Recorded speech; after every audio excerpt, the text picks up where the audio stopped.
I've always wanted to make a film about an environment that I love, and I love Halloween horror mazes. So there is nothing better than going to one with your friends, experiencing that kind of terror. And what if it was real? Or what if they weren't all faking it?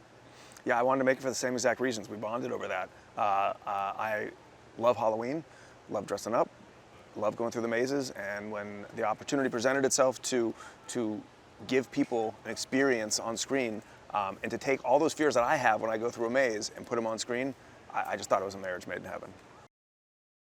The experience to go from editing to editing and directing is, first of all, I'm a very lucky person to do it. I'm having worked with Jordan Peele, who is a genius, Chris Landon, who is a genius as well, who I learned so much from both of them. It felt very natural to go into directing as a result of it, and it also felt very natural to edit the film because I've had such experience with it. But it's fun.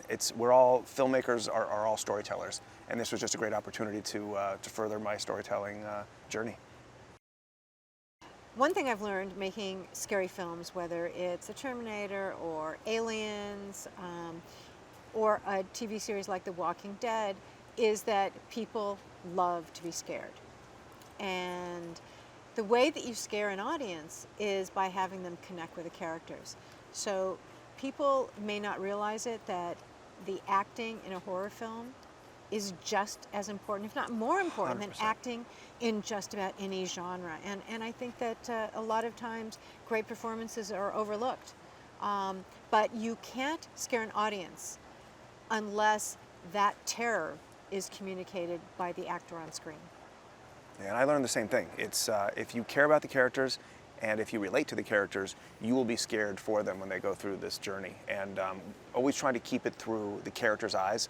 And Get Out is a perfect example of staying focused on a character and seeing the whole movie unfold through his eyes. And that was our goal here. We have these great, strong women that carry this film, and we get to see it through specifically Natalie's eyes, but all the characters as well. I think being stalked through these parks is appealing to people because we know it's not real, or we hope it's not real. And it's a way to sort of get those fears. It's very cathartic to experience those fears in a very safe environment. And that's what we tried to play upon with the film, is basically say, what if it's not a safe environment? You know, the great thing is that there aren't that many things that you can do as a group. You go as a group to the amusement parks where they have mazes and performers, and it's so much fun to do that with your friends. I mean, those are the things you remember for the rest of your life, you know. And I think that we're finding that people more and more value experiences over things, and this is a great experience to share.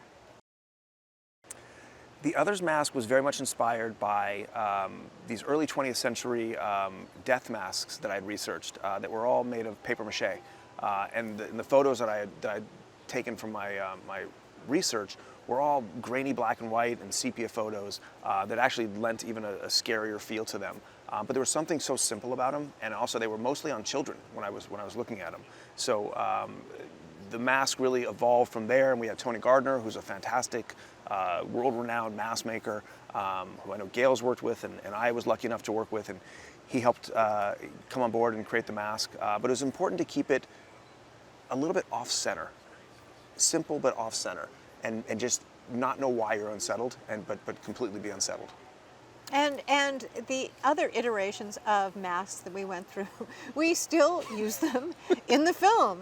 So when you see different masks, you'll realize that those are the ones that weren't the winners. They were the runner-ups. That's right.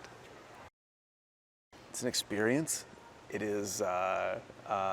It's a great, fun ride that will scare you in new and remarkable ways. And hopefully after you've seen it, you'll want to tell your friends to see it, and you'll go see it with them.